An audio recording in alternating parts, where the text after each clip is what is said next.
Supreme कोर्टात मुख्यमंत्री बनल्या लॉयर.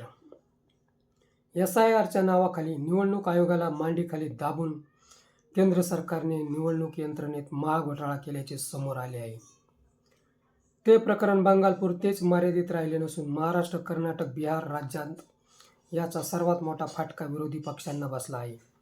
मृत लोकांनी सुद्धा मतदान केल्याचे समोर आले. मग ते चंद्रावरून आले होते काय? संडासमध्ये 100 मतदार दाखविले, 10x10च्या रूममध्ये 40 मतदार दाखविले आणि एखाद्या महापालिका आयुक्तांच्या बंगल्यात 500 मतदार दाखविले. मग महापालिका आयुक्त आपल्या बंगल्यात कंपनी चालवतात काय? आणि ते 500 मतदार म्हणजेच त्यांचे 500 कामगार समजायचे काय?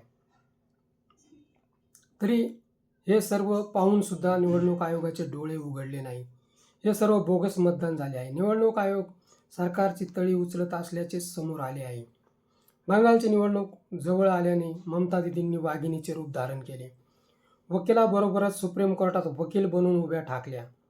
न्याय मिळत नसेल तर बंद दाराआड न्याय रडतोय असे समजायला हवे.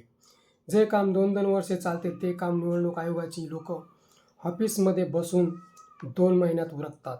फील्डवर जाण्याची तसदी घेत नाही. निवडणूक आयोगाच्या या गोंधळाने निवडून येण्याची खात्री नसलेले आमदार खासदार झाले. ते स्वतःला चिमटे घेऊन खरेच निवडून आले काय ते चाचपून पाहत होते, असेच तपासून घेत होते. सुप्रीम कोर्टाची पॉवर शिवसेना प्रकरणात समजली.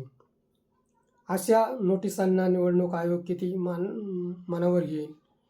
आकासमोर त्यांनी कमरेचे सोडून डोक्याला कधीच गुंडाळलेले आहे.